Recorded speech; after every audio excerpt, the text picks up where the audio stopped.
मार्क्सवादले संसारलाई बुझ्ने कुरा मात्रै होइन, बदल्ने कुरा पनि गर्छ।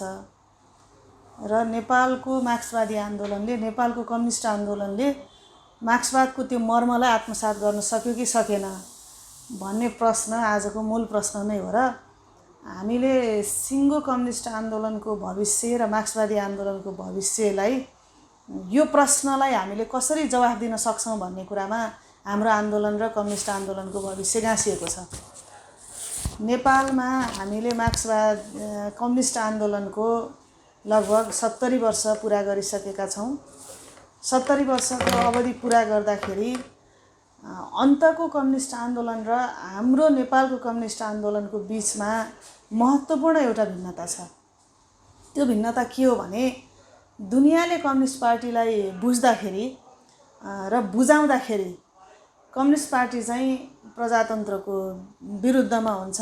कम्युनिस्ट पार्टीले चाहिँ नि एउटा पार्टीले शासन गर्नुपर्छ, एउटा देशमा एउटा पार्टी मात्रै हुन्छ भन्ने कुराको मान्यता राख्दछ। र कम्युनिस्ट पार्टीले आफू इतर विचारधारा राख्नेहरूप्रति असहिष्णु व्यवहार गर्छ भन्ने खालले कम्युनिस्टहरूप्रतिको न्यारेसन क्रिएट गर्ने कोसिस हुन्छ। र अन्तको इतिहास हेऱ्यौँ भने हामीले कम्युनिस्ट आन्दोलन एक्लै हिँडेको जस्तो पनि देख्छौँ। तर नेपालको सन्दर्भमा जति बेला कम्युनिस्ट आन्दोलनको स्थापना भयो, पुष्पलालले कम्युनिस्ट पार्टीको स्थापना गर्नुभयो, त्यो स्थापना नै नेपालमा निरङ्कुशताको अन्त्य गरेर प्रजातन्त्रको स्थापना गर्नका लागि भएको थियो। यो हाम्रो कम्युनिस्ट आन्दोलनको भविष्यका लागि यो असाध्यै सुन्दर पक्ष हो। किनभने हामीले त सुरुवातमै यस्तो धेरै भ्रमहरूको जवाफ दिएका थियौँ, होइन? त्यस पछाडि तत्कालीन समयमा नेपाली समाज निरङ्कुशताको जालोभित्र थियो। लामो समयसम्म राणाहरूले शासन गरिरहेका थिए। 104 वर्षको जानिया राणा शासनको जालोभित्र थियो। र राजनीतिक हिसाबले निरङ्कुशताभित्र थियो।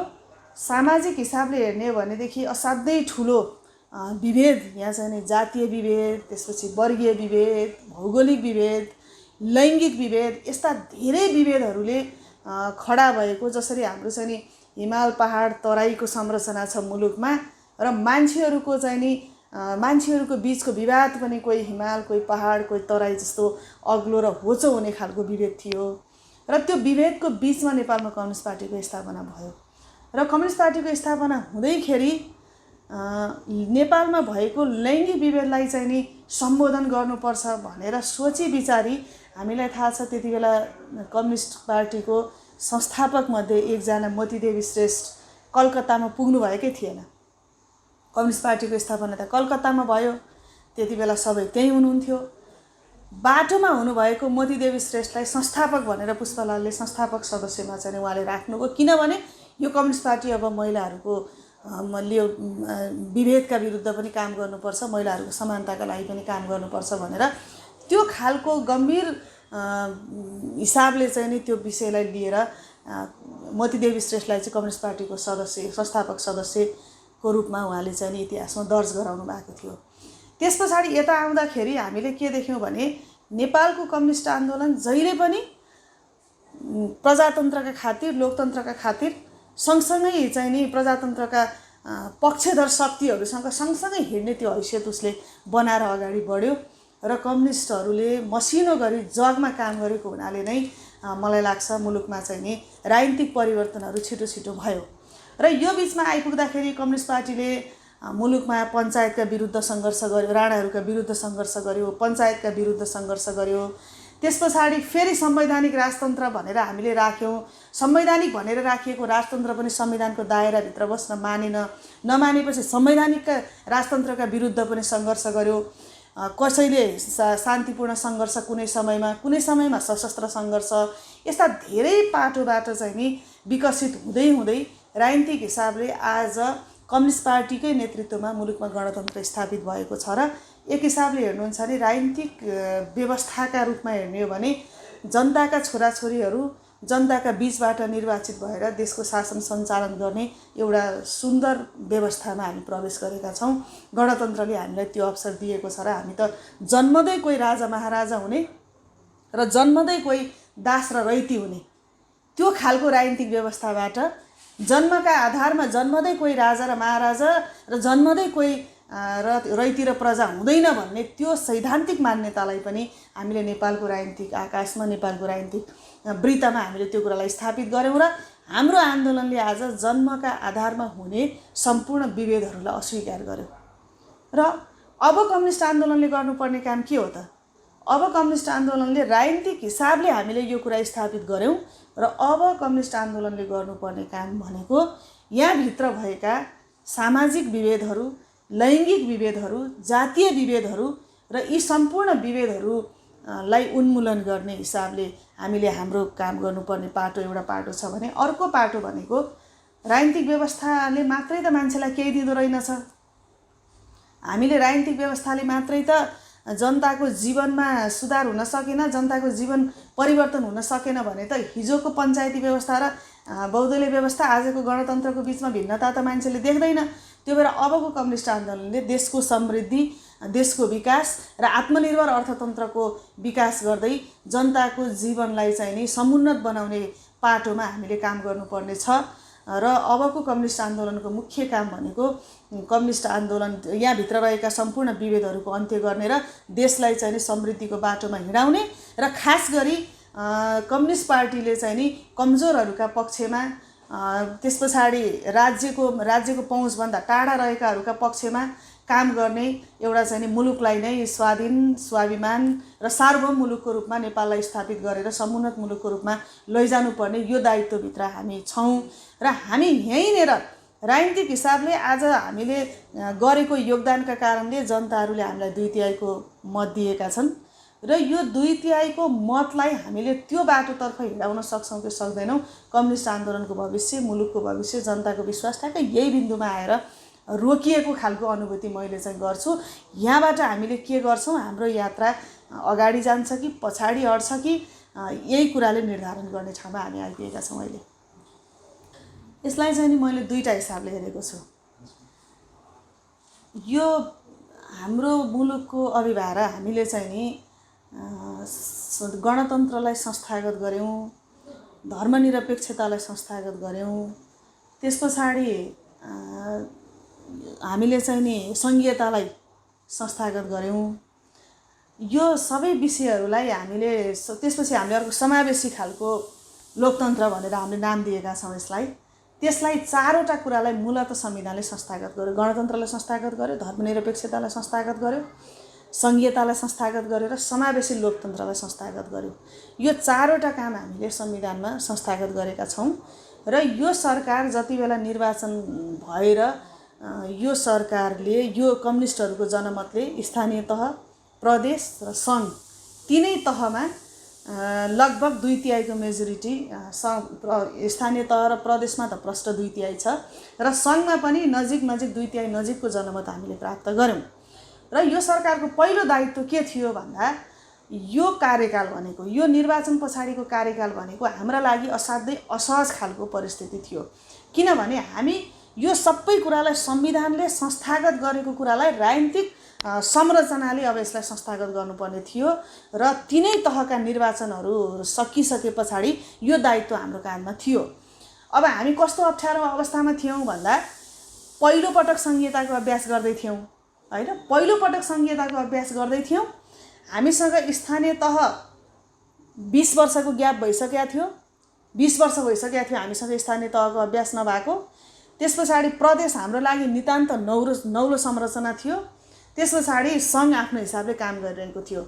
त्यसैले स्थानीय तहलाई हिजोको स्थानीय तह होइन, यो सङ्घीय व्यवस्थाभित्रको स्थानीय तह हो र यो स्थानीय तह भनेको आफ्नो निर्णय आफै गर्न सक्ने, आफ्नो कानुन आफै बनाउन सक्ने, आफ्नो बजेट आफै विनियोजन गर्न सक्ने, आफ्नो न्याय आफै निरूपण गर्न सक्ने त्यो हैसियतको स्थानीय तह हो है भनेर बुझाएर त्यो बाटोमा हिँडाउने एउटा ठुलो चुनौती थियो हामीलाई।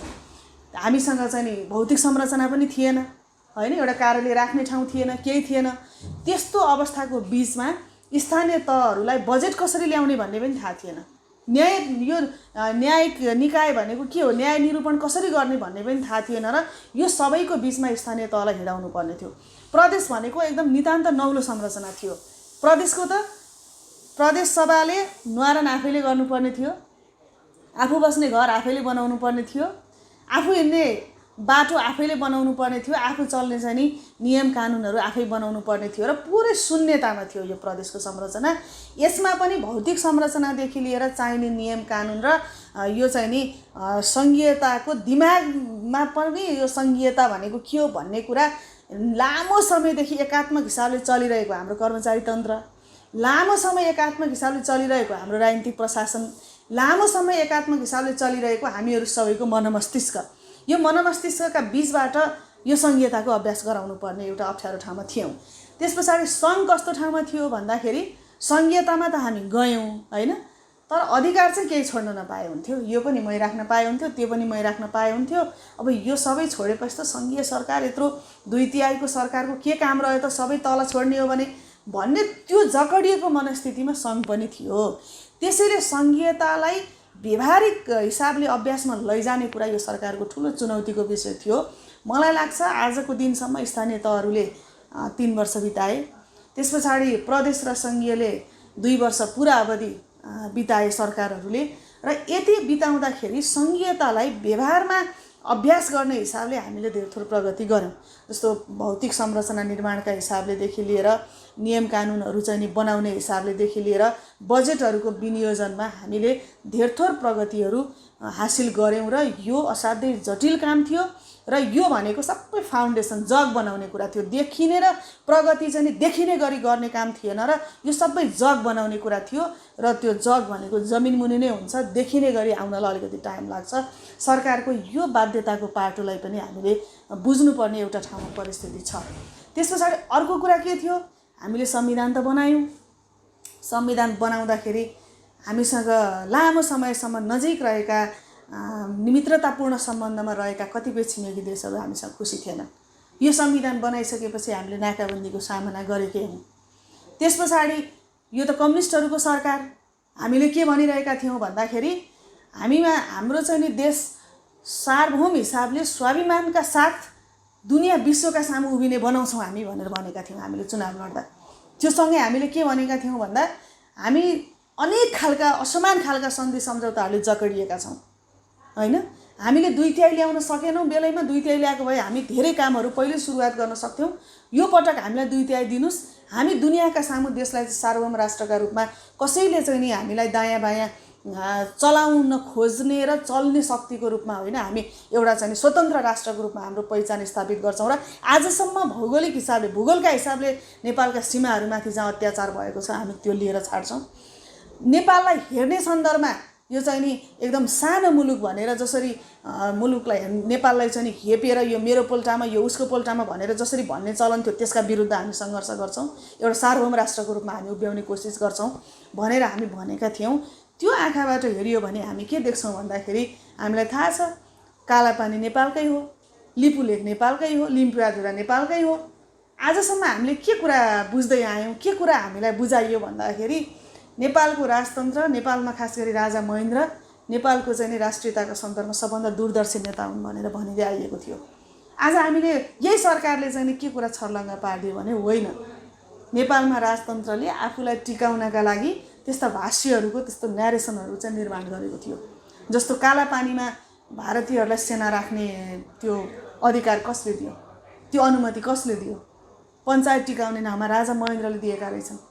2032 सालमा नेपालको नक्सा सार्वजनिक गर्दाखेरि लिपुलेख र लिम्बुवाधुराको भूभागै हटाएर नक्सा सार्वजनिक गर्दा नेपालको नेतृत्वमा को थियो, राजा वीरेन्द्र थिए होइन। मुलुकलाई त त्यो चाहिँ नि आफ्नो सत्ता टिकाउनका लागि एकदम बार्गेनिङको चाहिँ नि विषयवस्तु मुलुकको भूगोल समेत बन्दै आएको रहेछ भनेपछि अनेक खालका चुनौती र अनेक खालका अप्ठ्याराका बिचमा पनि आज हामीले त्यो विषयमा मुख फोर्यौँ र हामीले नक्सा, यो सरकारले चाहिँ नि नक्सा अद्यावधि गर्यो। यो इतिहासमा धेरै ठुलो अर्थ छ, यसको धेरै ठुलो महत्त्व छ। कालापानी लिपुलेख लिम्बुवाधुरा हाम्रो भूमि हो भन्ने कुरालाई आज हामीले नक्सा अद्यावधि गरेर अन्तर्राष्ट्रिय समुदायका सामु पनि हामीले हाम्रो मुद्दालाई बलियो बनाएका छौँ।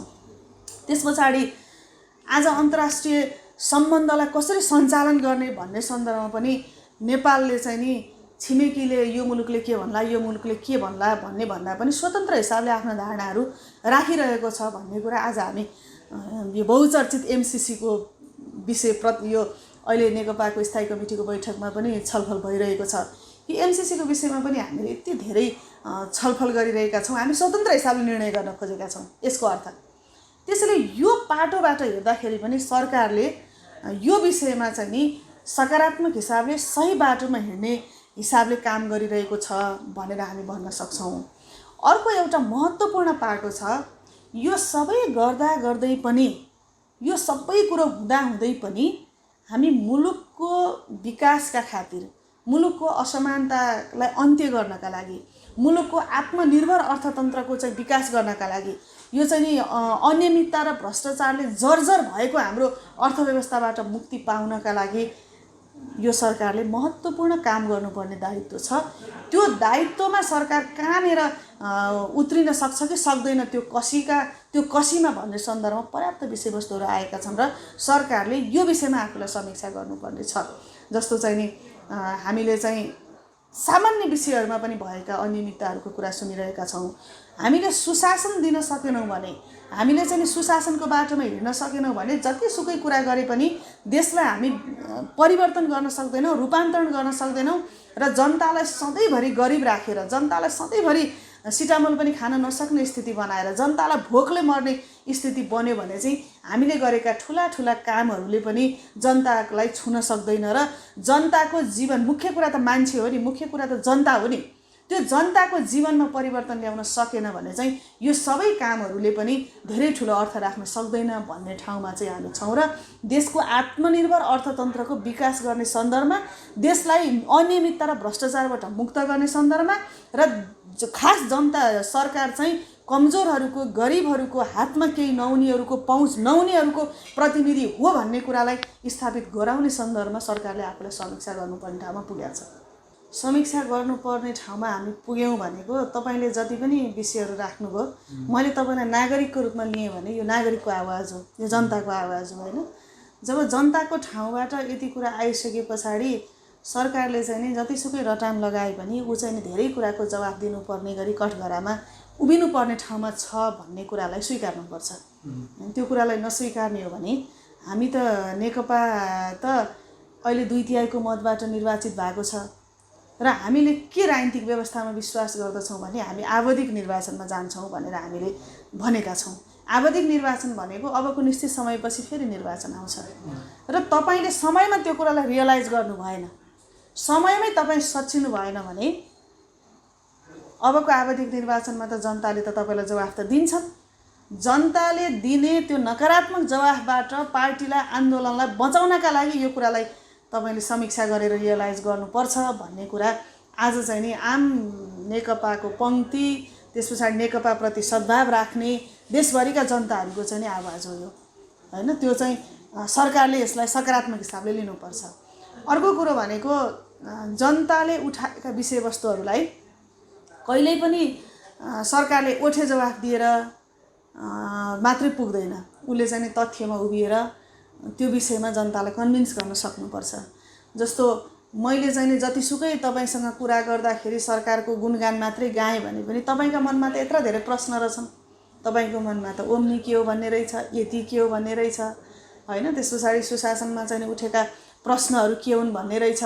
यो प्रश्नको जवाफ चित्त बुझ्दो गरी दिनुपर्छ र काहीँ कमी कमजोरी भएका छन् देखिए भने त्यो विषयलाई चाहिँ नि सरकारको, पार्टीको एउटा चाहिँ नि सिस्टमभित्र लगेर त्यसलाई कारबाहीको विषय पनि बनाउनुपर्छ भन्ने कुरा नेकपाभित्रको आम पङ्क्तिको कुरा भएको हुनाले मलाई लाग्छ यो स्थायी कमिटीको बैठकले यी धेरै विषयवस्तुहरूमा छलफल हुन्छ र यो धेरै विषयवस्तुहरूमाथि उठेको छलफलको आधारमा सरकारलाई चाहिँ नि एउटा चाहिँ नि कसरी चल्ने, के गर्ने भन्ने एउटा आधार चाहिँ स्थायी कमिटीले बनाउँछ र त्यही स्थायी कमिटीले दिएको निर्देशनको आधारमा सरकार चल्नु पर्दछ भन्ने कुरा नै यो स्थायी कमिटीले निर्णय गर्न सक्छ भन्ने कुराप्रति म चाहिँ विश्वस्त छु। यसमा चाहिँ तपाईँले भनेको असाध्यै महत्त्वपूर्ण प्रश्न हो होइन। यसले चाहिँ नि हाम्रो भविष्यको चाहिँ नि निर्धारण गर्छ, भविष्य कस्तो कुन बाटोतिर जान्छ भन्ने कुराको निर्धारण गर्छ। अब युवराज खतिवडा, यहाँले सङ्केत गरेको पात्रै युवराज खतिवडातिर नै होला। आजको ठाउँमा आइपुगेर म पार्टीको केन्द्रीय सदस्य, म यो पार्टीको लामो समयको कार्यकर्ता, त्यो हिसाबले मैले पनि अब भन्न सुरु गर्नुपर्ने ठाउँमा पुगेको छु कि युवराज खतिवडा जस्तो मान्छेलाई यो 2/3 जनमतबाट निर्वाचित कम्युनिस्ट पार्टीको सरकारको अर्थमन्त्री बनाउनु विडम्बनापूर्ण नै थियो। र युवराज खतिवडा आज पनि हामी पार्टीभित्रको छलफलमा पनि खुलमखुला भन्न सक्छौँ, युवराज खतिवडाले ल्याएका बजेटहरूमा यो पटकको बजेटको कुरा गर्ने हो भने त बेलैमा यसमा अलिकति हस्तक्षेप नभएको भएदेखि त यो त कम्युनिस्टको फ्लेभर पनि कतै पनि नआउने, त्यो गन्ध भन्छन् नि, वासना गन्ध जे भन्नुहोस्, त्यो फ्लेभरै नभेटिने चाहिँ नि एउटा खतरा देखा पर्यो हैन। त्यो चाहिँ हाम्रो भविष्यको लागि युवराज खतिवडा त जिन्दगीभरि जागिर खानुभयो, विभिन्न ठाउँमा काम गर्नुभयो, अहिले आउनुभयो अनेक हिसाबले अर्थमन्त्री हुनुभयो। उहाँले त दुःख गरेर यो पार्टी पनि बनाउनु भएको छैन र उहाँले जनताले आँसु बगाउँदै सुनाएका कुनै पनि कुरा सुन्नु पनि भएको छैन। जनताको पसिनाको गन्ध पनि उहाँलाई थाहा छैन, त्यो पसिनाको मूल्य पनि उहाँलाई थाहा छैन। उहाँले त जम्मी यो चाहिँ नि त्यो ढुकुटी कसरी भर्ने, ढुकुटीबाट कति निकाल्ने भन्ने कुरा मात्रै उहाँले चाहिँ नि जानेको जस्तो देखियो। र मूलत उहाँले लामो समय जसको प्रतिनिधि भएर काम गर्नुभयो, आज अर्थमन्त्री भइसकेपछि पनि नेकपाको नेता भन्दा पनि उहाँको त्यही विश्वासमा हिँडेको देखियो। यो भन्नलाई आज हामी निर्धक्क भएर भन्नुपर्छ, नत्र पार्टीलाई हामीले करेक्सन गर्न सक्दैनौँ, सही बाटो हिँडाउन सक्दैनौँ। जस्तो यही पटकको बजेटमा आज यो कोभिड-19 का विरुद्ध संसार जोगिरहेको छ। वर्ल्ड बैंकको डाटाले के भन्छ, पछिल्लो डाटाले भन्दा संसारभरका थप 1 अरब मानिसहरू अब गरिबीको रेखामुनि जान्छन् भन्छ हैन। सँगसँगै विभिन्न रिसर्च सेन्टरहरूले आज के भनिरहेका छन् भने एकातिर 1 अरब मान्छेहरू गरिबीको रेखामुनि जान्छन्, अर्कोतर्फ यही बिचमा 15-20 वटा 8-10 वटा व्यापारिक ठुल्ठुला घरानाहरूले चाहिँ नि 400, 500, 600 मिलियन सम्पत्ति थपिसके। अनि किन थपे भन्दा त्यो 1 अरब मान्छेहरूलाई जसरी गरिबीको रेखामुनि धकेले जाँदैछन्, तिनलाई धकेलेर उनीहरूले आज सम्पत्ति थप्दैछन्। मार्क्सवादको भाष्यले त यही भन्छ नि। आज तिनले मजदुरलाई कामबाट निकाल्दैछन्, मजदुरहरूले पाउने बोनसहरू दिँदै छैनन् उनीहरूले, मजदुरहरूलाई यही बेलामा चाहिँ नि उनीहरूले मजदुरहरूले पाउने हक अधिकारबाट वञ्चित गर्दैछन्। मजदुर भनेको पनि यो सापेक्षता हुन्छ। हाम्रो सन्दर्भमा बिहानदेखि बेलुकासम्म भारी बोक्ने मान्छे मजदुर होला, तपाईले ठुल्ठुला कम्पनीमा हेर्नु भने बिहानदेखि बेलुकासम्मको आईटी इन्जिनियर चाहिँ नि मजदुर हुन सक्छ हैन। हाम्रो सन्दर्भमा चाहिँ नि बिहानदेखि बेलुकासम्म इटा बोक्ने मान्छे मजदुर हुन सक्ला, कतिपय ठाउँहरुमा चाहिँ नि बिहानदेखि बेलुकासम्म बैंकमा चाहिँ नि काम गर्ने मान्छेहरू मजदुर होला। मजदुरको पनि सापेक्षता हुन्छ नि। आज तिनै मान्छेहरूलाई मार्कामा पारेर यस्ता चाहिँ अनेक खालका स्वास्थ्य सामग्रीहरूको उत्पादन, खरिद, देशको चाहिँ नि वितरण, यस्ता अनेक खालकामा चाहिँ नि प्रभावित भएर होला उनीहरूले चाहिँ आज त्यो सम्पत्ति थप्दैछन्। हामीले एकदम पुँजीवादी भनिएका मुलुकहरूले आज के गर्दैछन्? एकदम पुँजीवादी भनिएका मुलुकहरू आज चाहिँ कोभिड-19 का विरुद्ध लडिरहेका जनताहरूलाई साथ दिनका लागि आफ्नो राष्ट्रिय बजेटको 20%, 27%, 25% रकम चाहिँ नि जनताको चाहिँ नि उसमा खर्च गर्दैछन्, उनीहरूको राहतमा खर्च गर्दैछन्, जनताहरूलाई सहुलियतमा खर्च गर्दैछन् डाइरेक्ट। आज हाम्रो सरकारले डाइरेक्ट किसानहरूले पाउने गरी कुनै खालको चाहिँ सहुलियतको व्यवस्था गर्न सक्यौं कि सकेनौं? हामीले डाइरेक्ट मजदुरले पाउने गरी गर्न सक्यौं कि सकेनौं? आज सरकारले ल्यायो, राहतको प्याकेज त ल्यायो, उले जसले फाइनान्स मार्फत हैन, जसले चाहिँ नि लोन मार्फत व्यवसाय गरिरहेको छ, ठुला ठुला व्यापारीहरू, उनीहरूलाई रिफाइनान्सिङको कुरा गर्यो, उनीहरूलाई चाहिँ नि ट्याक्स छुटको कुरा गर्यो। यो सबै कुराले आज कसलाई छुन्छ? सरकारले जसको लागि राहत भनेर भनेको छ, यो सबै कुराले त आधारभूत तहको वर्गलाई त छुँदैन नि। र कृषि हो, पर्यटन हो हैन, जलस्रोत हो भनेर हामीले आत्मनिर्भर अर्थतन्त्रको विकासका लागि यो क्षेत्रको विकास गर्नुपर्छ भनेर हामीले भन्यौं। त्यसको लागि हामीले के गरेका थियौं भन्दाखेरि जति सक्दो जलविद्युतको चाहिँ नि उत्पादन गर्ने, त्यसपछि हामीले चाहिँ नि तेलको आयातलाई घटाउने, त्यसपछि यो खाना पकाउने ग्यासको आयातलाई घटाउने र निर्यातलाई प्रोत्साहन गर्ने, आयातलाई जति सक्दो धेरै घटाउने। घटाउनको लागि यो चाहिँ नि इलेक्ट्रिक गाडीहरूलाई प्रमोट गर्ने हैन, इलेक्ट्रिक बाइकहरूलाई प्रमोट गर्ने, इलेक्ट्रिक गाडीहरूलाई प्रमोट गर्ने। त्यो गरियो भने आत्मनिर्भर अर्थतन्त्रको विकास गर्न सघाउँछ। त्यसले चाहिँ तेलको यस्ता धेरै कुराहरूको आयात घटाउँछ भन्ने थियो। कृषिमा हामीले सब्सिडीको व्यवस्था गर्ने, किसानहरूलाई खाद्य मल, बिउ, कृषिको आधुनिकीकरणका लागि कृषि सामग्रीहरू, यन्त्रहरू, यस्तो सबैको व्यवस्था गर्ने भन्ने खालले हामी राष्ट्रिय हाम्रो चाहिँ नि बाटो चाहिँ त्यतातिर हिँड्ने भनेर भन्यौं। यो पटकको बजेटले चाहिँ नि विद्युतीय गाडीमा 50% भन्सार बढ्यो भन्ने कुरा आयो। यसले मुलुकलाई आत्मनिर्भर अर्थतन्त्रमा हिँडाउने कुरा गर्छ कि जतिसक्दो पराधीन बनाएर राख्ने कुरा गर्छ भन्दा यसले त पराधीन बनाएर राख्ने कुरा गर्छ। किसानलाई हामीले सब्सिडीको कुरा गऱ्यौँ, आज कृषि औजार सामग्रीहरूमा चाहिँ नि भ्याट लाग्यो भनेर विषय आयो।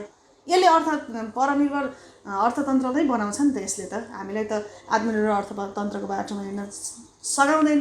आज बच्चाले खाने ल्याक्टोजिन दुधमा ट्याक्स बढ्यो, चक्लेटमा चाहिँ नि ट्याक्स घट्यो भन्ने विषयवस्तुहरू आइरहेको छ। मैले जोड्न खोजेको कुरा के हो भने यो बजेटले र यो चाहिँ नि अर्थतन्त्रले संविधानले अबको चाहिँ नि समाजवादी अर्थतन्त्रको बाटोमा हिँड्ने, समाजवादमा हामी पुग्ने यो संविधानलाई हामीले किन मानिरहेका छौँ, यो संविधानको पक्षमा हामी किन बोलिरहेका छौँ भन्दा संविधानले समाजवादको बाटो देखायो। त्यो भएर हामीले यो संविधानलाई चाहिँ मनदेखि हामीले बनायौँ पनि, हामी यसको संरक्षण पनि गर्छौँ, यसको कार्यान्वयन पनि गर्छौँ। यो संविधानका विरुद्धमा हो भने हरेक षड्यन्त्रका विरुद्ध हामी उभिन्छौँ भनेर किन भन्यो भने यो संविधान ठिक छ। संविधानले हामीलाई राजनीतिक हिसाबले हामीले खोजेको व्यवस्थामा हामीलाई पुर्यायो। आजको समयमा तपाईँले चाहिँ नि एउटा पार्टी, एउटा देशमा एउटा पार्टी हुन्छ भन्ने कुरामा तपाईँ जान पनि सक्नुहुन्न। त्यो व्यवस्था सुन्दर पनि हुँदैन। हामीले भनेको व्यवस्थामा हिँडाउने ठाउँमा पुर्यायो। आर्थिक हिसाबले समाजवादी अर्थतन्त्रको बाटोमा हिँडाउने कुराको बाटो देखायो भनेर हामीले संविधानको संरक्षण यसको चाहिँ नि गरेका हौँ भने यो संविधानले देखाएको बाटोमा समेत नहिँड्ने गरी देशको चाहिँ नि अर्थनीतिलाई चलाउने कुराले पार्टीलाई राम्रो गर्दैन, जनतालाई राम्रो गर्दैन, देशलाई राम्रो गर्दैन। त्यसैले यस्तो कुराहरू गल्ती भएको छ र यो गल्तीलाई सुधारेर मात्रै अगाडि जान सकिन्छ। र अर्को कुरा यहाँले एउटा महत्त्वपूर्ण प्रश्न उठाउनु भएको थियो, यो के को जगमा चाहिँ नि नेपालको कम्युनिस्ट पार्टी हाम्रो नेकपा यतिको धेरै बलियो भयो त भन्दाखेरि यो त सामान्यतया यो गरिबहरूको, कमजोरहरूको, मेहनतीहरूको, पौरखीहरूको पक्षमा हुन्छ हैन। नेताहरूले तिनैको प्रतिनिधित्व गर्छन् भनेर त्यही जगमा हामीले यो पार्टी बनाएका हौँ। र आज हाम्रो पार्टीहरूमा चाहिँ नि नेताहरूको जीवनशैली, कार्यशैली यो सबै कुराहरू चाहिँ कतिको पानीमाथि छ त भनेर यहाँले महत्त्वपूर्ण प्रश्न गर्नुभएको थियो। मैले अघि यही बिन्दुबाट चाहिँ नि हामी कता लाग्ने भन्ने कुराको सुरुवात हुन्छ भनेर भनेको थिएँ नि। यो सबै कुराको रियलाइजेसन पश्चात भनिएका कुराहरू हुन्। हामीले देख्यौँ संसारभरमा कम्युनिस्टहरू त एक समयमा त संसार ढाकिसकेका थिए नि। कम्युनिस्ट पार्टीहरू किन यसरी चाहिँ सबैतिर सकिएर गए, सबैतिर चाहिँ कम्युनिस्टहरूको शासन ढलेर गयो भनेर हेर्ने हो भने मूलत हामी के देख्छौँ भन्दाखेरि जनता जहिलेसम्म जनताले आफ्नो प्रतिनिधि जस्तो ठाने पार्टीलाई त्यति बेलासम्म पार्टीहरू बलियो भयो। जहिले जनताले चाहिँ हामीभन्दा माथिको रहेछ जस्तो नेपालमा चाहिँ राजतन्त्रको पक्षमा जनताहरू किन लागेनन् भन्दा उसलाई राजतन्त्र हाम्रो प्रतिनिधि हो भन्ने नै लागेन, उसलाई हामी समानको हो भन्ने नै लागेन हैन। ऊ त को टाढाको ठाने, उसलाई टाढाको टलक्क टल्केको त्यो टाढाको चाहिँ टल्केको हिरै भए पनि के काम, आफूले नभेट्ने ठाउँमा भएको जे भए पनि के काम। जनताका लागि हामी त्यो ठाउँमा पुग्यौँ भने त पार्टी त सकिन्छ। त्यसैले नेताहरूले अब चाहिँ नि यस्ता विषयहरूमा कार्यकर्ताले पनि पर्याप्त क्वेसन गरेका छन्, सबैले पर्याप्त विषयवस्तुहरू उठाएका छन् र यसलाई नसचिने हो भने पार्टी पनि कमजोर हुने र आन्दोलन पनि सङ्कटमा पर्ने ठाउँमा पुग्छ भन्ने ठाउँमा हामी पुगेका छौँ।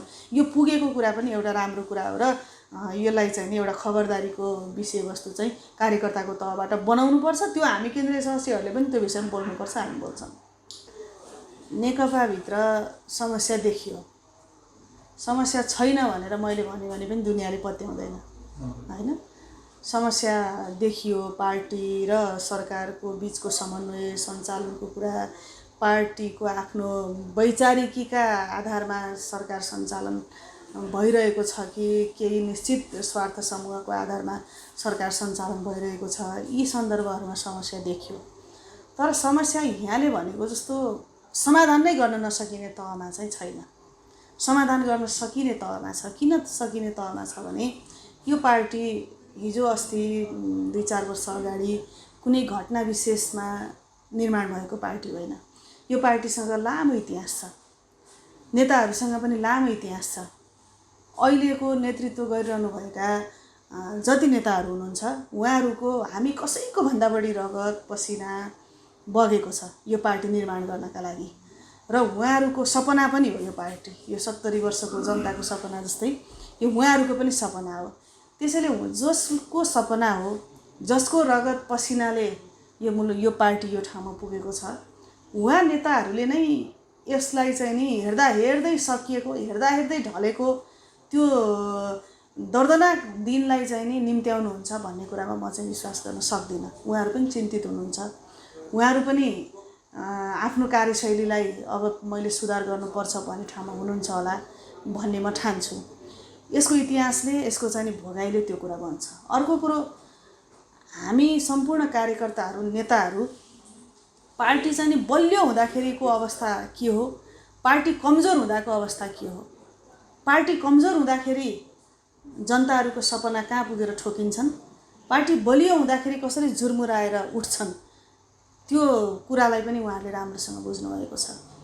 र यो दुईटा ठुला नेपालको कम्युनिस्ट आन्दोलनका दुईटा ठुला भङ्गालोहरू, दुईटा ठुला धारहरू एक ठाउँमा आएर यो ठुलो पार्टी बनेको छ। र यो दुईटा पार्टीहरूका आफ्ना खालका साङ्गठनिक संरचनाहरू थिए, आफ्ना खालका साङ्गठनिक सिद्धान्तहरू थिए, आफ्ना खालका साङ्गठनिक ढाँचाहरू थिए। र आज हामी पार्टीको एकीकरण पश्चात त्यो फरक हिसाबका हाम्रा चाहिँ नि सङ्गठनात्मक संरचना, सङ्गठनात्मक ढाँचा, सङ्गठनात्मक सिद्धान्त, यो सबै कुरालाई एउटै बाटोमा हिँडाउनु पर्ने यो बहुत कठिन यात्रा रोजेका हौँ हामीले।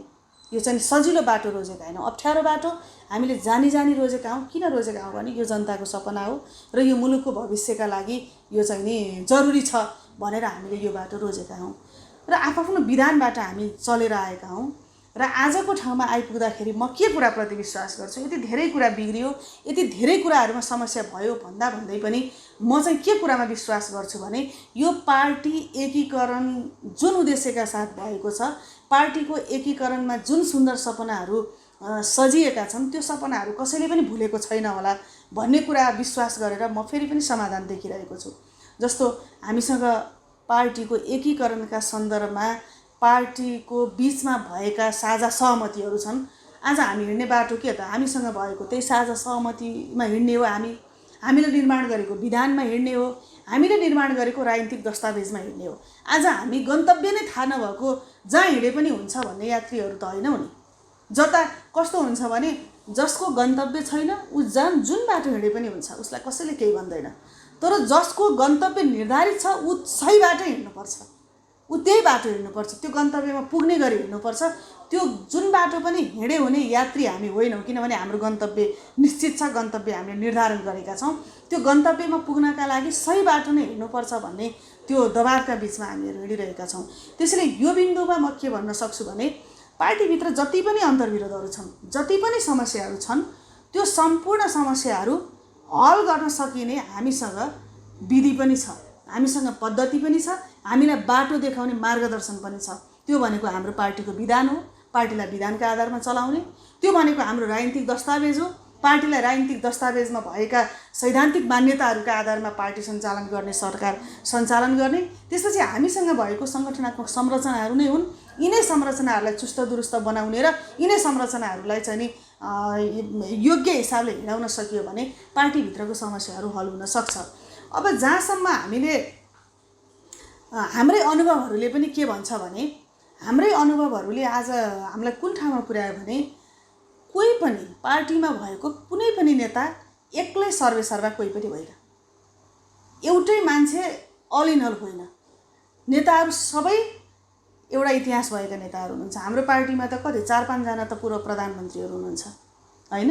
हिजो चाहिँ अलग अलग पार्टीको नेतृत्व गरेर आएका नेताहरू हुनुहुन्छ। यहाँ हिजो लामो समय पार्टीको चाहिँ नि इतिहासलाई डोर्याएका नेताहरू हुनुहुन्छ। उहाँहरू कोही पनि सानो र ठुलो होइन हाम्रो नजरमा। जिम्मेवारीले कोही अध्यक्ष हुनुहुन्छ, कोही प्रधानमन्त्री हुनुहुन्छ, कोही वरिष्ठ नेताहरू हुनुहुन्छ। उहाँहरू सबैको दिमाग एक ठाउँमा भयो भने, उहाँहरू सबैको पहल कदमी एक ठाउँमा भयो भने नेकपा जुरुक्कै उठ्छ। आजको जुनसुकै समस्याको बिचमा पनि यदि कोही नेतालाई चाहिँ मै सर्वेसर्वा हुँ, अरू कोही चाहिँदैन, मैले सबै गर्न सक्छु भन्ने ठाउँमा भयो भने पार्टी पनि कमजोर हुन्छ, मुलुकको भविष्य पनि कमजोर हुन्छ र स्वयं व्यक्ति पनि असफल हुन्छ। यो कुरा पटक पटकका हाम्रा पार्टीका चाहिँ नि इतिहासहरूले यो कुरा प्रमाणित गरिसकेको भएर नेताहरू फेरि त्यो गलत बाटोमा हिँड्नु होला, त्यो चाहिँ नि कहिल्यै त्यो सही गन्तव्यमा पुग्न नसकिने त्यो बाटोमा हिँड्नु होला भन्ने मलाई लाग्दैन। यो स्थायी कमिटीको बैठकले, अहिले चलेको स्थायी कमिटीको बैठकले मूलत केही विषयवस्तुहरूमा ठोस निर्णय गर्ला। जस्तो हामीले चाहिँ नि 78 सालभित्र महाधिवेशन गर्ने भनेर भन्यौँ। पार्टी एकीकरण भएको 2 वर्षभन्दा बढी भइसकेको छ। आजको समस्या के हो? हिजो नेकपा माओवादी केन्द्र अलग थियो, नेकपा एमाले अलग थियो। नेकपा एमालेको प्रत्येक तोकिएको अवधिमा प्रत्येक जिल्लाका अधिवेशनहरू सम्पन्न हुन्थे, जनसङ्गठनहरूका अधिवेशनहरू सम्पन्न हुन्थे, गाउँ कमिटीहरूका अधिवेशनहरू सम्पन्न हुन्थे, इलाका कमिटीहरूका अधिवेशनहरू सम्पन्न हुन्थे, जिल्ला कमिटीका अधिवेशनहरू सम्पन्न हुन्थे। र जहिले पनि हामीलाई थाहा छ जमेको कुवाभन्दा बगेको खोला स्वच्छ हुन्छ र त्यो चाहिँ सफा हुन्छ। आज पार्टी कमिटी के हो? त्यो जमेको कुवा जस्तो भयो, त्यो फोहोरहरू मात्रै थुप्रियो। हामीले चाहिँ नि कमिटीहरूलाई चलायमान गर्ने हो भने बल्ल त्यो कलल्ल बग्ने त्यो चाहिँ खोला जस्तो हुन्छ, त्यो सङ्लो हुन्छ, त्यसले भएका फोहोर मैलाहरू पनि बगाउँछ, त्यसले गलत प्रवृत्तिहरू बगाउँछ, गलत धारणाहरू बगाउँछ र एउटा पार्टीलाई चाहिँ नि सङ्लो, राम्रो, स्वच्छ बनाउन सहयोग पुग्छ। त्यसले स्थायी कमिटीले एकीकरण प्रक्रियाका सन्दर्भमा टुङ्गिन बाँकी कामहरूलाई टुङ्ग्याउनुपर्छ। कोभिड-19 का विरुद्धमा चाहिँ नि हामी लड्नुपर्ने ठाउँमा छौँ। योसँग सचेत हुँदै आन्तरिक हिसाबले गर्न सकिने पार्टी कमिटीका कामहरूलाई अगाडि बढाउनुपर्छ। पार्टीको चाहिँ नि सरकारको एकदम व्यवस्थित खालको समीक्षा गर्नुपर्छ।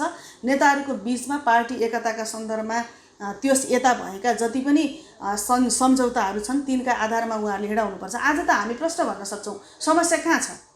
समस्या भनेको त नेताहरूमै छ नि।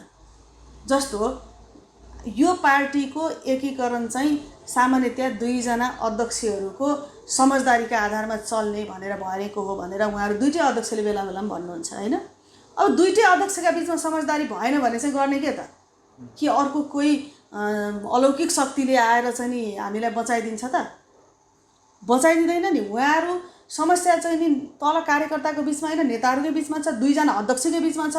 उहाँहरूका बिचका समस्या उहाँहरूले समाधान गर्नुपर्छ। त्यसमा स्थायी कमिटीले सहजीकरण गरिदिनुपर्छ र यो बैठकले कम्तीमा पार्टीलाई यस्तै लथालिङ्ग, यस्तै भाताभुङ्गा, साङ्गठनिक हिसाबले यस्तै चाहिँ नि यो चाहिँ नि भद्रगोल छोड्ने अनुमति चाहिँ अब दिन सक्दैन।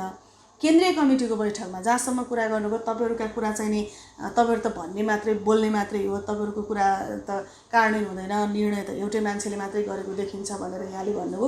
मलाई त्यस्तो कुरामा विश्वास लाग्दैन। त्यो होइन पनि। किनभने हामीले अहिले पछिल्लो समयमा देख्यौँ केन्द्रीय कमिटीको बैठकले त धेरै विषयहरूमा चाहिँ नि नेताहरूको मथिङ्गल पनि हामीले भत्काइदिएका छौँ। हेर्नुहोस्, उहाँहरूले त केन्द्रीय कमिटीको बैठक सुरु हुनुभन्दा अगाडि 2टा अध्यक्षले ठुला ठुला फोटा चाहिँ नि मञ्चमा राख्नु भएको थियो पहिले हैन। त्यो विषयमा हामीले त सशक्त हिसाबले कुराकानी उठायौँ नि, यसको सैद्धान्तिक पक्ष के हो हैन, यो चाहिँ नि यो राख्नुपर्ने आवश्यकता के हो, यसले क्रान्तिलाई कहाँनिर सहयोग गर्छ, तपाईँहरूले यो चाहिँ नि जीवित मान्छेहरू 2 जना अध्यक्ष त्यही अगाडि हुनुहुन्छ, तपाईँहरूका यो फोटा राख्नुपर्ने तपाईँहरूको महत्त्वाकांक्षा, तपाईँहरूको कामना के हो भन्ने विषयले हामीले त्यसलाई चाहिँ नि मजाले यो चाहिँ नि सामन्तवादको चाहिँ नि एउटा बचेखुचेको चाहिँ नि सम्पत्ति हो तपाईँहरूको, यसलाई चाहिँ ध्वस्त बनाउनुहोस्, यो किन बचाएर राख्नु पर्यो भन्ने हिसाबले मजाले कुराकानी गरिसकेपछि त्यो फोटाहरू बैठकको उद्घाटनमै त्यो फोटा हटाउन बाध्य भएर सुरु भएको केन्द्रीय कमिटीको बैठक हो।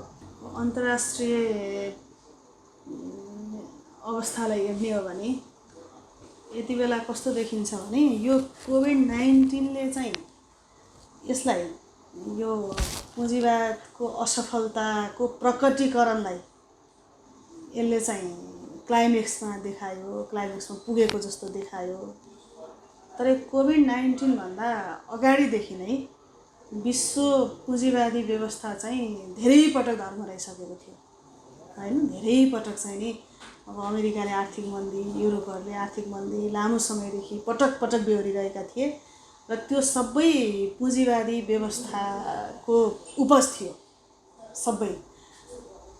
अब हामीले कस्तो देख्यौँ भने पुँजीवाद किन असफल भयो हैन, संसारमा पुँजीवाद चाहिँ असफल भयो कि भएन भनेर हेर्ने हो भने अघिल्लो पटक हिलारी क्लिन्टन र डोनाल्ड ट्रम्पको बिचमा चुनावी प्रतिस्पर्धा हुँदाखेरि हिलारी क्लिन्टनसँग आन्तरिक प्रतिस्पर्धामा बर्नी स्यान्डर्स पनि आन्तरिक प्रतिस्पर्धामा थिए र आन्तरिक प्रतिस्पर्धामा हुँदाखेरि बर्नी स्यान्डर्सले आफ्नो मेरो फरक कुरा छ भनेर उनले के कुरा भन्यो भने म अहिले पनि त्यो भाषण सम्झिरहेको छु। उनले के भन्यो भने अमेरिका चाहिँ नि संसारको प्रजातन्त्रको आइडियल मुलुक हैन, विकासमा पनि पुँजीवादको हामीले उच्चतम बिन्दुलाई चुमिसक्यौँ हैन।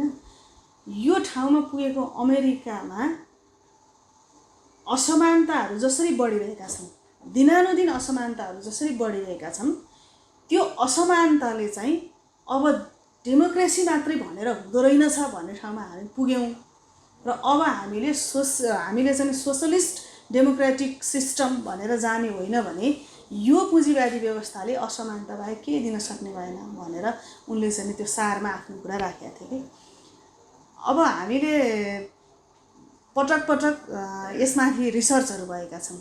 जस्तो थोमस पिकेटी भन्ने एकजना प्रसिद्ध प्रोफेसर हुनुहुन्छ, उहाँले 21औं शताब्दीको पुँजीवाद अथवा 21औं शताब्दीको पुँजीवाद यस्तै एउटा किताब क्यापिटलिजम अफ 21st सेन्चुरी भनेर उहाँले एउटा किताब लेख्नु भएको छ। त्यो किताबले उहाँलाई स्टार पनि बनायो। आजको विश्व व्यवस्थाले हामीलाई के दियो त? समानता दियो। सबभन्दा ठुलो कुरा समानताको कुरा गर्ने हो भने आज संसारको 90% भन्दा बढी सम्पत्ति कोसँग छ भन्दा 90% भन्दा बढी सम्पत्ति चाहिँ 2% 3% मान्छेहरूसँग छ हैन। त्यसपछि यसले चाहिँ नि शान्ति दियो त संसारभरि भन्यो भने आज पनि हजारौं मान्छेहरू युद्धमा मरिरहेका छन् हैन। विकास दियो, समृद्धि दियो भन्ने हो भने भोकमरीले लाखौं मान्छेहरू मरिरहेका छन् दिनमा। यसले चाहिँ सुरक्षा दियो त भनेर भन्ने हो भने कोभिड-19ले चाहिँ नि आज अमेरिकामाथि गरेको प्रहार हेर्नुभयो र आज अमेरिकामै चाहिँ नि मान्छेहरूको मर्ने संख्या, बेलायतमा मान्छेहरूको मर्ने संख्या हेऱ्यो भने स्वास्थ्यमा पनि यसले कुनै खालको संरक्षण दिन सकेन। यसले केमा चाहिँ मान्छेहरूलाई जस्तो मरुभूमिमा लगेर छोडिदिन्छ, त्यहाँबाट गाडीमा हालेर ल्याएर एयरपोर्टमा ल्याएर नेपालमा पठाइदिन्छ। जुन टोपी लाएर गएको थियो त्यही टोपी लाएर फर्किन्छ, जुन झोला बोकेर गएको थियो त्यही झोला बोकेर फर्किन्छ। अब ठुल्ठुला कम्पनीहरूमा काम गर्न जानेहरूको पनि दैनन्दिन हामीले चाहिँ नि लासहरू एयरपोर्टमा आएको हामीले देखेकै छौँ। नयाँ खालको दासहरू निर्माण गरेको छ भने पुँजीवादले संसारलाई दियो के त आज हैन। हिजो चाहिँ नि सेकेन्ड वर्ल्ड वार हुनुभन्दा अगाडिको विश्व र सेकेन्ड वर्ल्ड वार भन्दा पछाडिको विश्वमा जनतालाई चाहिँ पुँजीवादले दियो के त भन्ने खालको डिबेटहरू पहिलादेखि नै चलिरहेका थिए र कोभिड-19 पछाडि त यो डिबेट चाहिँ नि एउटा क्लाइमेक्समा पुगेको छ र पुँजीवाद लगभग असफल भयो भन्ने ठाउँमा पुगिसकेको छ। तर सँगसँगै अर्को महत्त्वपूर्ण प्रश्न चाहिँ नि यो जगमा कम्युनिस्ट पार्टी मजबुत बन्न सक्छ कि सक्दैन होला त? यो असमानताको यो फेलियर भएको पुँजीवादको चाहिँ नि जगमा के कुराको चाहिँ नि के कुरा फल्छ त अब भनेर हेर्ने हो भने यसमा चाहिँ कस्तो देखिन्छ भने सामान्यतया कम्युनिस्ट आन्दोलनले पनि गम्भीरतापूर्वक समीक्षा गर्नुपर्ने एउटा विषय चाहिँ अमेरिकामा डेमोक्रेटिक फेल हुन्छ, रिपब्लिकन आउँछ, चुनाव हार्छ, रिपब्लिकन आउँछ, रिपब्लिकनले चुनाव हार्छ, डेमोक्रेटिक आउँछ हैन। त्यहाँ चाहिँ विकल्प सोशलिस्ट देखियो कि देखिएन भन्दाखेरि विकल्प चाहिँ सोशलिस्ट भनेर देखिने परिस्थिति निर्माण भएन हैन। जस्तो इन्डियामा चाहिँ नि इन्डियामा मोदीले चुनाव जित्दाखेरि कसले हार्छ? इन्डियन कांग्रेसले चुनाव के भारतीय कांग्रेस पार्टीले चुनाव हार्छ हैन। भारतीय कांग्रेस पार्टीले चुनाव जित्दाखेरि बीजेपीले चुनाव हार्छ। त्यहाँ पनि कम्युनिस्ट पार्टीहरू विकल्प रूपमा रहन सके कि सकेनन् भन्ने कुरा त्यहाँ पनि प्रश्न छ। त्यसपछि ब्रेक्जिट चाहिँ नि असफल भयो के ब्रेक्जिट गर्यो, युरोपियन युनियनबाट असन्तुष्ट भएर बेलायत त्यसबाट अलग भयो हैन। अब त्यहाँनेर चाहिँ नि त्यति धेरै एउटा चाहिँ नि कन्जर्भेटिभ भित्रै पनि यो ब्रेक्जिटलाई कसरी हेर्ने भनेर उनीहरुका बीचमा त्यत्रो धेरै मतमतान्तर भएर त्यति बेलाको प्राइम मिनिस्टरले छोड्ने स्थिति भएर एकदम एक वर्षमा प्रधानमन्त्री चेन्ज हुने त्यो राजनीतिक त्यो अस्थिरता त्यस्तो हुँदाखेरि पनि त्यहाँ चाहिँ लेबर पार्टीले आफूलाई बलियो गरी उभ्याउन सकेन। कतिपय ठाउँहरुमा त कस्तो देखियो भने अहिले अन्तर्राष्ट्रिय राजनीतिमा एउटा नयाँ विषय चाहिँ नि के छ भने आप्रवासीहरुलाई कसरी हेर्ने हैन, आफ्नो मुलुकमा बाहिरबाट आएर बसेकाहरुलाई कसरी हेर्ने भन्ने आधारमा त्यहाँको चाहिँ राजनीतिक पार्टीलाई मान्छेहरुले समर्थन गर्ने कि विरोध गर्ने भन्ने खालको स्थितिको विकास भयो। जस्तो अमेरिकामा अघिल्लोचोटि डोनाल्ड ट्रम्पले एउटा महत्त्वपूर्ण नारा उनको के थियो, अमेरिकन फर्स्ट भन्ने थियो हैन, अमेरिकी फर्स्ट। जहाँ पनि त्यसपछि जहाँ बाहिरबाट आउने आप्रवासीहरुको विरोध गर्यो त्यो ठाउँमा अल्ट्रा राइटिस्टहरु आएर जित्ने, जसले विरोध गर्छ त्यसले जितिहाल्ने हैन, बाहिरबाट आउनेहरूलाई जसले विरोध गर्छ त्यसले जितिहाल्ने भनेपछि आप्रवासीहरूले पनि यो नयाँ सेप, राजनीतिको नयाँ सेप चाहिँ नि निर्माण गर्ने भयो। र एकदम विडम्बनापूर्ण स्थिति के भयो भन्दाखेरि यो अब अर्थव्यवस्थामा पुँजीवाद असफल हुँदाखेरि यो अझै जनताको पक्षमा जान्छ कि अझै धेरै यो मुठ्ठीभरमा जान्छ हैन, अझै पनि धेरै, अझै त्योभन्दा पनि अगाडि जान्छ भन्ने कुरामा चाहिँ यो अन्तर्राष्ट्रिय खालको पहल कदमीले यसमा चाहिँ धेरै कुरा निर्धारण गर्छ। जस्तो आज चीन अमेरिकालाई चाहिँ नि समानान्तर हिसाबले टक्कर दिइरहेको छ भन्ने कुराले हामीलाई कता कता खुसी पनि लाग्छ। चीन चाहिँ अब हामी जस्ता चाहिँ नि एकदम कम्युनिजमलाई माया गर्ने हैन, वर्गीय पक्षधरता खोज्ने, त्यस पछाडि संसारभरका श्रमिकहरू एक हुनुपर्छ भनेर अन्तर्राष्ट्रियवादको सपना देख्नेहरूको साझा नेता हो कि जस्तो पनि हामीलाई अनुभूति हुन्छ हैन। तर विडम्बना के छ भन्दाखेरि आज पनि ठुला ठुला मुलुकहरू, उनीहरूको बिचमा हुने व्यापार, उनीहरूका बिचमा हुने सहयोग आदान प्रदान र उनीहरूको बिचमा हुने चाहिँ नि एकअर्काको चाहिँ नि सरसहयोगलाई हेर्ने हो भनेदेखि उनीहरू चाहिँ नि यो सैद्धान्तिक धरातलभन्दा अब यसलाई माथि उठेको भन्ने कि तल गिरेको भन्ने हैन, त्योभन्दा एकदम माथि उठ्नुपर्छ भनेर उनीहरूले साझेदारी गरिरहेका छन्। र तपाईँले नेपाल, इन्डिया, चीनको बिचको सम्बन्धको हामी कुरा गर्छौँ नि, आज नेपाल र चीनको बिचको व्यापारको भोलम ठुलो छ कि इन्डिया र चीन बिचको व्यापारको भोलम ठुलो छ? आज भारतका लागि चीन र चीनको लागि भारत त नेपालभन्दा धेरै ठुलो बजार हो। आज सबैले, विकसित मुलुकहरू सबैले गरेको बजारको संरक्षण, बजारको विस्तार हो नि, गरेको त बजारको संरक्षण र बजारको विस्तार हो। किनभने यो पुँजीवादी व्यवस्थालाई एकदम सैद्धान्तिक हिसाबले टक्कर दिने गरी भन्दा पनि आफ्नो अर्थतन्त्रलाई कसरी उकास्ने र यही बिचमा आफू कसरी बलियो हुने भन्ने हिसाबले नै मुलुकहरू एकअर्का बिच प्रतिस्पर्धा गरेको देख्छौँ। र मलाई लाग्छ हामी पनि चीनले हामीलाई चाहिँ एकदम महत्त्वपूर्ण हिसाबले साथ दिएला, भारतले चाहिँ हामीलाई एकदम पल्लो छेउमा पुर्याएर हेप्ला भन्ने चाहिँ नि सैद्धान्तिक र हाम्रो आइडियोलोजीका हिसाबले हामीले दृष्टिकोण बनायौँ भने मलाई लाग्छ हामी गलत ठाउँमा हुन्छौँ। आज चीन र भारत, हाम्रो नेपाल चाहिँ उनीहरूका लागि सानो बजार हो। यो सानो बजारका लागि उनीहरू एकअर्कामा सङ्घर्ष गर्दैन। जस्तो चीनले भारतसँग चाहिँ नेपाल टक्रायो भनेदेखि मैले चाहिँ नि सबै कुरो नेपालका लागि गरिदिन्छु भन्ने ठाउँमा चीन हुन्छ र भारत चाहिँ नि चीनका लागि यसो गर्यो भने गरिदिन्छु भन्ने ठाउँमा उनीहरूको आफ्नो स्वार्थ छ, उनीहरूको आफ्नो व्यापार छ, उनीहरूको आफ्नो चाहिँ नि कार्यशैली छ। त्यसैले नेपालले यति बेला गर्ने के हो त? नेपालले यति बेला गर्ने भनेको जनताले त हामीलाई त योभन्दा बढी साथ दिने कुरा त केही पनि छैन। जनताले दिएको यही साथ र यही समर्थनको जगमा टेकेर हामीले जनपक्षीय कामहरू गर्नु पर्यो हैन। र अन्तर्राष्ट्रिय सम्बन्धको हिसाबले नेपालले अन्तर्राष्ट्रिय सम्बन्ध कसरी सञ्चालन गर्ने भनेर भन्दाखेरि नेपालले चाहिँ नि पञ्चशीलको सिद्धान्तकै आधारमा, तटस्थताकै आधारमा गर्नुपर्छ हाम्रो जस्तो मुलुकले। किन म यो भन्दैछु भन्दाखेरि आज संसारको लडाइँ भनेको चाहिँ बजारको विस्तार, बजारको उपयोग र बजारको चाहिँ नि कब्जा यसैमा केन्द्रित छ। हामीले जतिसुकै भने पनि आज चाहिँ नि जस्तो अफ्रिकामा चाहिँ नि चाइनिजहरू गएर धेरै ठुलो व्यापार गरे हैन, चाइनिजहरूको चाहिँ नि धेरै ठुलो व्यापार छ। आज अफ्रिकामा चाहिँ नि के मान्छेहरूको गरिबीको स्तर घटिरहेको छ, वर्गीय खाडलहरू पुरिरहेको छ हैन, त्यहाँ चाहिँ नि उसका कुनै स्वार्थहरू छैनन्। चाइनिजहरूले आज श्रीलङ्कामा धेरै लगानी गरिरहेका छन्। मतलब चाहे भारतको होस् चाहे चाइनाको होस् उनीहरूको आफ्नो स्वार्थ हुन्छ। त्यो उनीहरूको स्वार्थ हुन्छ भन्ने बुझेरै हामीले हाम्रो सम्बन्ध सञ्चालन गर्नुपर्छ। हाम्रो लागि चीन र भारत, हाम्रो लागि चाहिँ नि जस्तो चिनिया कम्युनिस्ट पार्टीसँग हाम्रो अलग सम्बन्ध हुनसक्छ।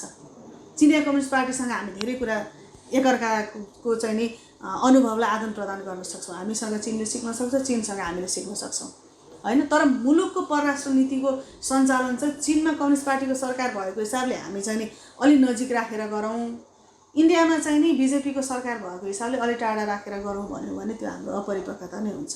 किनभने हामीले हाम्रो देशको स्वार्थ के हो भन्ने कुरा निर्धारित गर्नुपर्छ र देशको स्वार्थको आधारमा हामीले सम्बन्धहरूलाई सञ्चालन गर्नुपर्छ। यति बेला हाम्रो लागि चीन र भारतलाई कसैलाई नजिक र कसैलाई टाढा राख्नुपर्ने परिस्थिति हाम्रो लागि चाहिँ नि निर्माण हुनु पनि हुँदैन। त्यो परिस्थिति हाम्रो लागि छँदा पनि छैन। अहिले भारतसँगको अलिकति टक्राव हामीले किन देख्यौँ भन्दा भारतले गरेका कुराहरू हाम्रो लागि अन्यायपूर्ण छन् हैन। भारतले हाम्रो लागि अन्यायपूर्ण कुरा गर्यो जस्तो चाहिँ सीमाका सन्दर्भदेखि लिएर अन्य कुराहरूमा पनि त्यसो गर्यो भन्ने हिसाबले भारतसँगको हाम्रो टकराव देखिरहेको छ। उसले चाहिँ नि हाम्रो चाहिँ नि आन्तरिक राजनीतिमा सानोभन्दा सानो कुरामा पनि हात हाल्न लाग्यो भनेर हामीले असन्तोष प्रकट गरेका हौँ नि। तर त्यही कुरो चीनले गर्दाखेरि चाहिँ सही हुन्छ भन्ने हुन्छ र? हुँदैन नि त। हामी त स्वतन्त्र हिसाबले गर्न चाहन्छौँ, सद्भाव सबैको लिन चाहन्छौँ हामी, सद्भाव सबैको आओस्, सबैको चाहिँ नि हामीलाई चाहिँ सरसहयोग होस्। तर हामी कसैसँग नजिक र कसैसँग टाढाको व्यवहार बनाएर चल्नुपर्ने, त्यो बनाएर चल्ने चाहिँ नि कुरा परिपक्वता हुँदैन, त्यो परिपक्व कुरा होइन भन्ने कुरा नै लाग्छ। जस्तो चाहिँ हामीले इन्डियाले लिपुलेखका सन्दर्भमा चीन भारतको बिचमा एउटा सम्झौता भयो। लिपुलेख भन्ने भूमि चाहिँ नेपालको, त्यो लिपुलेख माथिको सम्झौता चाहिँ कसको बिचमा भयो भन्दा चीन र भारतको बिचमा भयो। जबकि त्यो कुरा त चीनलाई पनि थाहा थियो नि लिपुलेख नेपालको भूभाग हो भन्ने कुरा, होइन? नेपालको भूभाग हो भन्ने कुरा चीनलाई थाहा थियो भने त्यति बेला चीनले चाहिँ नि त्यो कुरा त्यहाँ प्रकट गरेर सहमतिबाट पछाडि हट्यो त भन्दा हटेन। किनभने त्यहाँ त चीन र भारत दुईटैको स्वार्थ मिल्थ्यो नि त त्यो व्यापारिक मार्गको रूपमा प्रयोग गर्ने सन्दर्भमा त। त्यसैले हामी जुनसुकै देशहरू पनि आफ्नो देशको स्वार्थ, आफ्नो राष्ट्रिय हितका आधारमा उनीहरू परिचालित हुन्छन् र हामी पनि त्यही अनुसार परिचालित हुनुपर्छ भन्ने त्यो आत्मविश्वास नै बोक्नुपर्छ। यसलाई चाहिँ नि हामीले अन्य हिसाबले बहकाउमा लागेर हुँदैन। अब अर्को कुरो चाहिँ हाम्रो सीमा निर्धारणका सन्दर्भमा हामीले मान्ने कुरा के हो त, होइन? जस्तो पूर्वमा टिस्टा, पश्चिममा काँगडा, कुमाउ, गढवाल, यो सबै हिजो नेपालको भूभाग थियो नि, त्यो इतिहास त सत्य कुरा हो नि। तर हामीले आज लिपुलेख, लिम्बुवाधारा, कालापानी र अहिले भइरहेको भूगोल नेपालको भूगोल हो भनेर हामीले संवैधानिक हिसाबले सबै हिसाबले मानिरहेका छौँ। त्यसको आधार के हो त भन्दा हामीले सबभन्दा पछिल्लो सीमा सम्बन्धी भएको सन्धि भनेको भारतसँगको सुगौली सन्धि हो, होइन? भारतसँग सुगौली सन्धि गऱ्यौँ, सुगौली सन्धिले निर्धारण गरेको भूमि र पछाडि चाहिँ नि हामीले नयाँ मुलुक भनेर भन्छौँ बाँके, बर्दिया, कैलाली, कञ्चनपुर, यो मुलुक पनि सुगौली सन्धिमा हामीले गुमाइसकेको भूमि थियो। तर पछि चाहिँ नि जङ्गबहादुर राणाले लखनऊमा चाहिँ नि अङ्ग्रेजहरू युद्ध लड्न भनेर लखनऊ कब्जा गर्न भनेर आए। कब्जा गर्न भनेर आउँदाखेरि जङ्गबहादुरले यहाँबाट फौज लिएर गएर उहाँ चाहिँ नि अङ्ग्रेजहरूको साथ दिएर लडाइँ लडेर अङ्ग्रेजहरूले लखनऊमा लडाइँ लड्दाखेरि अङ्ग्रेजहरू खुसी भएर त्यो चारवटा मुलुक चाहिँ हामीलाई फिर्ता गरे भन्ने इतिहास छ नि। त्यो भएर त्यो चारवटा जिल्ला चाहिँ नि हामीतिर भयो भन्ने खालको छ। त्यसैले हामीले यसमा आज सीमा हामीले नक्सालाई अध्यावधिक गऱ्यौँ, काम सकिएको छैन। भूमि त हाम्रो हातमा आइसकेको छैन, भोग चलन त उसैले गरिरहेको छ, भारतले नै गरिरहेको छ। त्यो नेपालले नै भोग चलन गर्न पाउने ठाउँमा पुर्याउनलाई अझै धेरै स्टेपहरू बाँकी छन्। उसले यतिकै सजिलो छोड्नेवाला छैन। त्यति बेला चाहिँ नि हामीसँग पर्याप्त प्रमाणहरू चाहिन्छ, पर्याप्त चाहिँ नि तयारी चाहिन्छ। हामीसँग प्रमाणहरू के हुन् त हामीसँग भन्दाखेरि संसारले मानेको सबभन्दा मुख्य कुरा भनेको सुगौली सन्धिले निर्धारण गरेको भूमि नै हाम्रो चाहिँ नि सीमा हो भन्ने कुरामा चाहिँ नि संसारले पनि मान्छ। त्यो चाहिँ नि हामी बिचको समझदारी पनि हो। त्यही सीमा, त्यही सुगौली सन्धि पछाडिको बिन्दुबाटलाई हामीले चाहिँ नि एउटा आधार मान्ने हुनाले हामी आज पूर्वमा टिस्टा, पश्चिममा काँगडा, दार्जिलिङ, सिक्किम यो सबै किन दाबी गरिरहेका छैनौँ भन्दाखेरि हामीले त्यो सुगौली सन्धिमा गुमाइसकेका छौँ। यति भूभाग हामीले गुमाएका हौँ त्यति बेला भनेर हामीले चाहिँ नि त्यसको आधारमा अहिलेको नक्सा अध्यावधिक गरेका हौँ। त्यसैले हामीले यसलाई त्यही आधारमा, त्यसैको प्रमाणहरूका आधारमा यसलाई हाम्रो भूमि चाहिँ नि फिर्ता लिने गरी लाग्नुपर्छ भन्ने लाग्छ। र विश्वको कम्युनिस्ट आन्दोलन चाहिँ बलियो होस्, राम्रो होस् भन्ने कुरा हामी सबैको चाहना हो। हामी सबै त्यसका लागि जस्तोसुकै त्याग बलिदान गर्न पनि तयार भएको ठुलो पङ्क्ति छ संसारभरि, होइन? अब यसलाई चाहिँ आजको समयमा मैले भने आजको समयमा जस्तोसुकै देशहरू पनि बजारको विस्तार, बजारको नियन्त्रण, बजारको चाहिँ नि खोजीमा चाहिँ नि संसारभरि दौडिरहेका हुनाले अब यसको चाहिँ यो असफल भएको पुँजीवादको विकल्पमा चाहिँ नि कम्युनिस्ट आउन सक्छन् कि सक्दैनन्, कम्युनिजम त्यो जगमा आउन सक्छ कि सक्दैन भन्ने कुरामा चाहिँ अझै पनि हामीले त्यस्तो भरलाग्दो खालको तथ्यहरू, भरलाग्दो खालको अवस्थाहरू चाहिँ अझै पनि छैन। तर के हुन्छ भने यो व्यवस्था असफल भइसकेपछि अर्को कुनै न कुनै व्यवस्था आउँछ। यो पुँजीवादका विरुद्ध नै सङ्घर्ष हुन्छ। पुँजीवादका विरुद्धको सङ्घर्षमा चाहे त्यो चाहिँ कम्युनिस्टहरूको नाममा होस्, चाहे त्यो कम्युनिस्टहरूको नाममा नहोस्, तर यो पुँजीवादले निर्माण गरेका असमानता, यो पुँजीवादले खडा गरेका शोषणहरू, यो पुँजीवादले चाहिँ नि संसारभरि फिजाएको अत्याचारका विरुद्धमा हुने सङ्घर्ष भनेको यो पुँजीवादका विरुद्धमै हुने सङ्घर्ष हो। र यो सङ्घर्ष चाहिँ जेसुकैको नाममा, कम्युनिस्ट पार्टीको नाममा होस्, समाजवादीको नाममा होस्, जसको नाममा होस्, यो विरुद्धको सङ्घर्ष चाहिँ एकदम खुलेआम सुरु भयो भनेर भन्न सकिने गरी यो कोभिड-19 पछाडि चाहिँ अब सुरु हुन्छ भन्ने पाटो चाहिँ हामीले देख्दैछौँ। त्यसलाई त अहिलेसम्म जस्तो अघि हामीले नेपालको सन्दर्भमा कुरा गर्दा पनि भन्यौँ नि होइन, 70 वर्ष लामो कम्युनिस्ट आन्दोलन, यत्रो चाहिँ नि लामो चाहिँ नि अब आधुनिक विकासको पद्धतिहरूलाई अवलम्बन गरेकै पनि हामीले त लामै भइसक्यो नि त। त्यति हुँदाहुँदै पनि आज मान्छेहरू खान नपाएर किन सडकमा मरिरहेका छन् भन्दाखेरि हामीले गरेको विकास के हो त? हामीले गरेको विकास भनेको पुँजीवाद चाहिँ सरर दौडिन मिल्ने गरी राजमार्ग बनाइदिए जस्तो त भयो। पुँजीवादका लागि राजमार्ग बनाइदिएछ, उदारवादका लागि राजमार्ग बनाइदिए जस्तो भयो होइन त हामीले गरेको विकास। जस्तो हाम्रो विकासले के भन्यो, 2046 साल पछाडि हामीसँग भएका सम्पूर्ण औद्योगिक कल कारखानाहरू हामीले चाहिँ राष्ट्रको स्वामित्वमा भएका उद्योग धन्दा कल कारखानाहरू त सबै सक्यौँ नि। अनि के लजिकमा सक्यौँ भन्दाखेरि त्यही हामीलाई पढाएको विकासको मोडल के नव उदारवादको त्यो पुँजीवादको उसको विश्वास र मान्यताहरूका आधारमा यहाँको सरकार चल्दाखेरि सबै गुमाएको त भने उसले के भन्यो आएर, सब कुरा राज्यले लिएर बसेर साध्य हुन्छ, राज्यले निश्चित कुरा लिने हो, बाँकी कुरा सबै छोडिदिनुपर्छ निजी क्षेत्रमा, निजी क्षेत्रले गर्छ नि सँगसँगै आउँछ भनिसकेपछि बजारलाई छोड्ने भनेको त हुने खानेले गर, नहुनेहरू चाहिँ नि मर भनेको बजारको सिद्धान्त के हो? बजारले त हुनेहरूलाई नै उसले चिन्ने हो, भएकाहरूलाई नै चिन्ने हो बजारले। त्यसैले बजारमा छोडिदिएको हुनाले चाहिँ यो समस्या आएको हो। हाम्रो अहिलेको समस्या त त्यही हो नि त। त्यसैले संसारभरि हामीले चाहिँ नि जस्तो विश्व बैंकको कुरा गर्नुहोस्, विश्व मुद्रा कोषको कुरा गर्नुहोस्, हामीसँग भएका यो एसियाली विकास बैंकहरूका कुरा गर्नुहोस्, जे कुरा गर्नुहोस्, यी सबै त पुँजीवादका चाहिँ नि यिनीहरू सहायक संरचनाहरू हुन् जसले संसारभर पुँजीवादलाई चाहिँ बिना रोकटोक गाउँघरमा पुर्याउने काम गर्नका लागि बनाइएका संरचना त हुन्। जस्तो तपाईँ चाहिँ नि यति बेला तपाईँ हामी हाम्रो चाहिँ नि प्रत्येक गाउँमा बैङ्कको शाखा पुग्यो भनेर गर्व गर्छौँ होइन, प्रत्येक बैङ्कको शाखा पुग्यो भनेर भन्छौँ हामी। हामीसँग चाहिँ लघु वित्तहरू छ, यसरी ऋण दिइरहेछ, उसरी ऋण दिइरहेछ भनेर भन्छौँ हामी।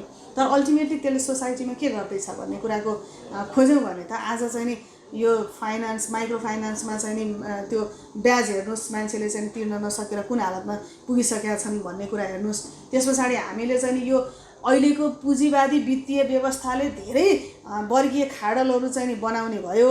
त्यसैले त्यो वर्गीय खाडललाई पूर्णका लागि कुनै न कुनै खालको संरचना चाहिन्छ है, यो समाजवादी अर्थतन्त्रमा पुग्न, समाजवादी बाटोमा हिँड्नका लागि भनेर एउटा महत्त्वपूर्ण पाटो चाहिँ सहकारी हो भनेर भन्यौँ हामीले। त्यसैले हामीले सरकारी, सहकारी होइन निजी भनेर हामीले तीनटा चाहिँ विकासका पिलरहरू भनेर भन्यौँ नि। अब हामीले चाहिँ सहकारीलाई यो वित्तीय व्यवस्थाले निर्माण गर्ने खाडललाई पुर्ने काम गर्छ भनेर हामीले सहकारी बनायौँ। आज त्यो सहकारीहरू त्यो बाटोमा हामीले हिँडाउन सकेका छौँ कि छैनौँ त? आज सहकारीहरू पनि आज उनीहरूले कहाँ लगानी गर्छन्, उनीहरूको ब्याजको प्रतिशत कति छ, उनीहरूको लगानीका प्राथमिकताहरू के हुन् भन्ने कुरालाई हेऱ्यौँ भने अधिकांश सहकारीहरू चाहिँ पुनर्विचार गर्नुपर्ने ठाउँमा छन् होइन। त्यसैले एकदम हामीले चाहिँ नि लामो समयसम्म पुँजीवादलाई निर्धक्क ओहोर दोहोर हाम्रो चाहिँ भात के भन्छ भान्सा, चुला, चौका, ओछ्यान सबैतिर हामीले प्रवेश दिइसकेको हुनाले, संसारभरि नै उसले प्रवेश पाइसकेको हुनाले उसलाई धकेलेर बाहिर निकाल्न चाहिँ त्यति सजिलो त छैन नि त। आज माथि चाहिँ पुँजीवाद ढल्यो भनेर भने पनि यो चाहिँ नि केही समय उसले त आज हामी बचे खुचेको सामन्तवादको त यत्रो चर्चा गर्दैछौँ भने ऊ त जगजगाउँदो एउटा चाहिँ नि साम्राज्य चलाएर बसेको व्यवस्था हो नि त, अर्थव्यवस्था। त्यही भएर समय त लाग्छ नै, तर ऊ धर्मराउलाई चाहिँ धर्मराय भन्न सकिन्छ। गौरीशङ्कर टेलिभिजन यहाँहरू चलाउन सुरु गर्दै हुनुहुन्छ होइन। गौरीशङ्कर टेलिभिजनलाई मेरो तर्फबाट धेरै धेरै शुभकामना। यसले चाहिँ नि यो सञ्चारको जगतमा, सञ्चारको क्षेत्रमा आफ्नो छुट्टै पहिचान बनाउन सकोस्।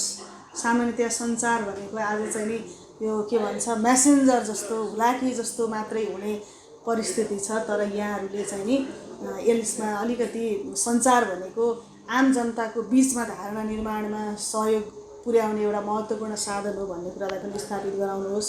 र यहाँहरूले अवश्य पनि गौरीशङ्कर टेलिभिजनलाई आम सामान्यभन्दा सामान्य जनताको बिचमा पुर्याउने कुरामा यहाँहरूले मेहनत गर्नु नै हुनेछ।